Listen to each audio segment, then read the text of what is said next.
হুন্ডির মাধ্যমে বিদেশে অর্থ পাচার এবং বাংলাদেশ ক্রিকেট বোর্ডের বিভিন্ন অনিয়ম ও দুর্নীতির মাধ্যমে বিপুল অর্থ সম্পদ অর্জনের অভিযোগ সংস্থাটির সাবেক সভাপতি নাজমুল হাসান পাপনের বিরুদ্ধে অনুসন্ধান শুরু করেছে দুর্নীতি দমন কমিশন। মঙ্গলবার গণমাধ্যমকে বিষয়টি নিশ্চিত করেছেন দুদকের মহাপরিচালক মোহাম্মদ আক্তার হোসেন। উল্লেখ্য, ২০১২ সাল থেকে বিসিবির সভাপতির দায়িত্ব পালন করে আসছেন পাপন। গত বছর জানুয়ারিতে জাতীয় সংসদ নির্বাচনের পর যুব ও ক্রীড়া মন্ত্রণালয়ের মন্ত্রিত্বও পান তিনি। তবে ছাত্র জনতার গণ অভ্যুত্থানে শেখ হাসিনার সরকারের পতনের পর গত ২১ আগস্ট বিসিবির সভাপতির দায়িত্ব ছাড়েন তিনি। গত রোববার দুর্নীতির অভিযোগে বিসিবির সাবেক এই সভাপতি এবং তার স্ত্রী রুকসানা হাসান সহ পরিবারের অন্য সদস্যদের ২৭টি ব্যাংক হিসাব অবরুদ্ধ করার নির্দেশ দিয়েছিল আদালত।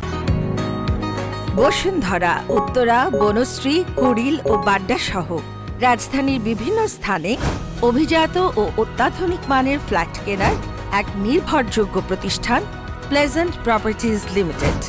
তাই আপনার স্বপ্নের আবাসনের জন্য আজই যোগাযোগ করুন।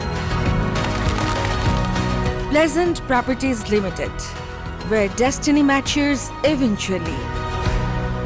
দুদকের আবেদনের পরিপ্রেক্ষিতে ঢাকা মহানগর জ্যেষ্ঠ বিশেষ জজ জাকির হোসেন গালিব এ আদেশ দিয়েছিলেন। এবার ক্রিকেট বোর্ডেও পাপনের দুর্নীতির অনুসন্ধানে নেমেছে প্রতিষ্ঠানটি।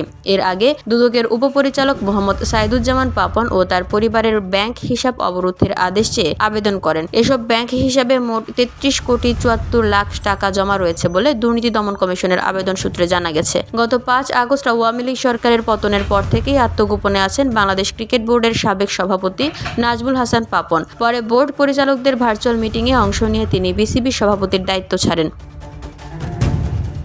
VOD Bangla news desk.